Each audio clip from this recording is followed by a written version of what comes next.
Hello, BookTube. I have yet more mail, and if I'm going to be buried in new releases, I'm taking you with me. So we've got 4 packages to go through here, no boxes, but we'll see. We'll see if anything is squeal-worthy. As the onslaught of new books just continues unabated, which is kind of the way I like it. Let's see what this first one is. No fancy editing. No fancy editing to edit out the grunts and the package openings and the whatnots. I can't do it. I don't know how. Let's. Okay. Okay, we saw this just yesterday, so this doesn't require much in the way of recap. This is Heaven and Earth by Paolo Giordano, the English language translation of his novel about one magic, tragic summer in Puglia. We saw this just yesterday, and the pub sheet says that it is perfect for fans of Elena Ferrante, Andre Aciman, and Hanya Ayanagihara. It's the author at his best, an author capable of unveiling the depths of the human soul over the course of a gorgeous, sprawling novel. And I showed you this yesterday and complained a little about the weird translating choice of title, which is a small detail on its own, but raises in my mind the question of whether or not the translator, in this case, Anne Milano Appel, is making similarly odd choices all throughout the book, unless the author insisted on this translation, on this particular version of the title of his book. But I'm just gonna brush right past it because it is a double from just a day ago. Let's see here. Oh my! Oh goodness gracious! Okay, all right. This is. Did not see this coming. Did not know this was coming. Okay, yeah, that's great. That's great. How about just the book? Okay, this is poems. This is a hardcover volume of poems from Harper. This is The Death of Sitting Bear, and it's new and selected poems by N. Scott Momaday, the author of Housemaid of Dawn, a very prominent author. N. Scott Momaday is one of the most important voices in American letters. His novel Housemaid of Dawn, which won the Pulitzer Prize for Fiction in 1969, is considered the first major work of the Native American Renaissance. He has also been awarded a National Medal of Arts, the Academy of American Poets Prize, the Ansfield Wolf Book Award for Lifetime Achievement, and the Dayton Literary Peace Prizes, Richard C. Holbrook Distinguished Achievement Award. Oh my God, I didn't know there was a Dick Holbrook Award. I'm not sure how I feel about receiving that. Fortunately, I'll never have to find out. Okay, well, this has quite a few blurbs. It got a review from Library Journal. It has a long and loving blurb from Joy Harjo, who is the current Poet Laureate of America, and also blurbs from Henry Louis Gates and Peter Matthiessen. So this comes out in early March, and it's the author is a known quantity to me, but I don't think I've ever read a single poem by him. So that will be a thrilling combination of new and unknown. All right, let's see what this next one is. As usual, we are not getting anything usual. We're going all over the map here. Let's see. What is this next one? Oh, it's contemporary fiction. It's contemporary fiction with no guide. Do I not have a guide? No, I do not have a guide. I do not have a teleprompter. I must work on my own. This is a novelist a lot of you will probably know. This is J. Courtney Sullivan, who wrote an absolutely terrific novel called Maine. And a couple of others as well. Commencement, Saints for All Occasions, which I just loved, thought it was just fantastic. The Engagements.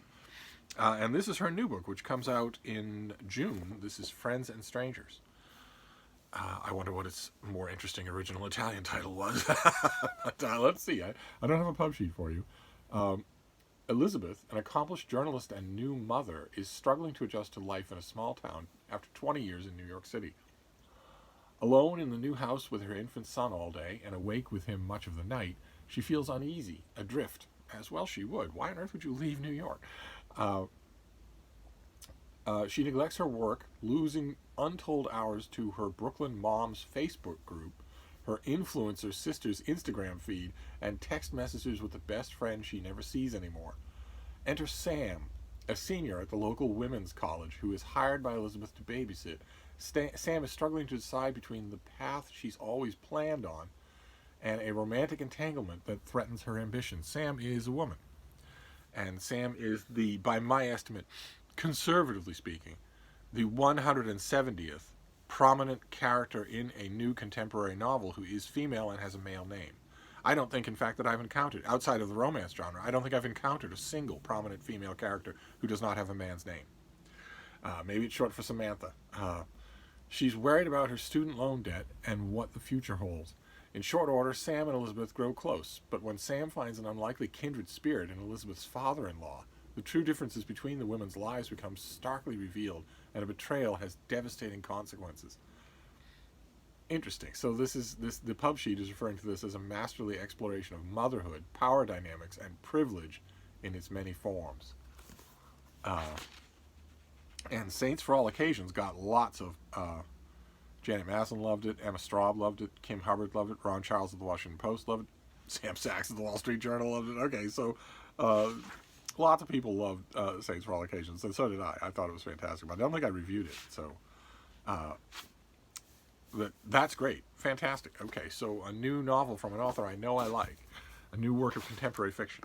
And then let's see what this last one is, and then we'll be done. Nice, quick mail haul. No need to detain you for 30 minutes. The pub sheet for this one is actually stuck inside the container because the container is adhesive on the inside. No idea why that is. No idea why that would... Actually, I do know why that is. I do know why that would be. There are two possible reasons. One is that these crappy kinds of containers are the cheapest one to buy in bulk.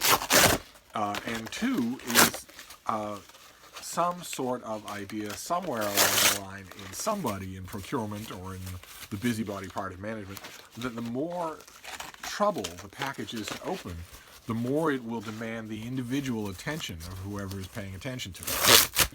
And that is weird. If that were the rationale, that would be very weird, because that would imply that we are all still living in the 1880s and that the book section editor of a newspaper opens their own mail. And that they're going to say, well, this is stuck inside this package, Thaddeus. What do you suppose this is? When actually, no. That's not how it works.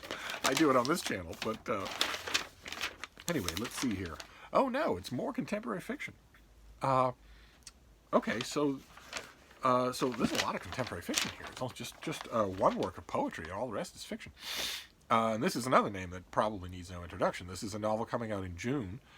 This is Ursula Heggie, the author of Stones from the River. And this is the patron saint of pregnant girls. Let's see here. One day in the summer of 1878, a 100-year wave rises up in the Nord Sea and crashes against the island of Nordstrand.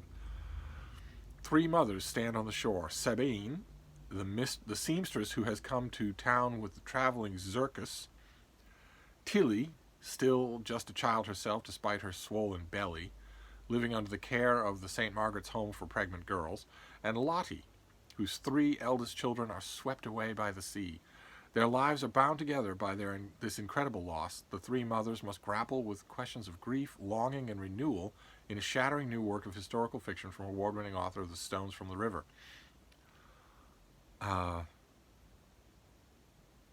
Okay, so this follows those 3 women.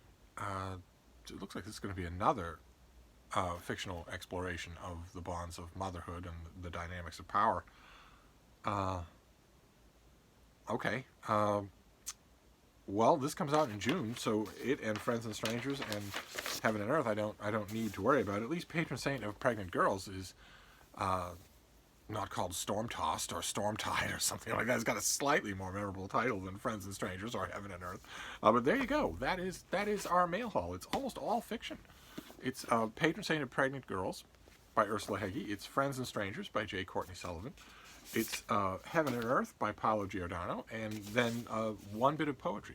A finished copy of The Death of Sitting Bear. New and selected poems from M. Scott Molladay. So that isn't what I expected at all. But at least it's the mail, and we have plenty more new books coming. So I will sign off for now, but I will be back. Thank you, BookTube.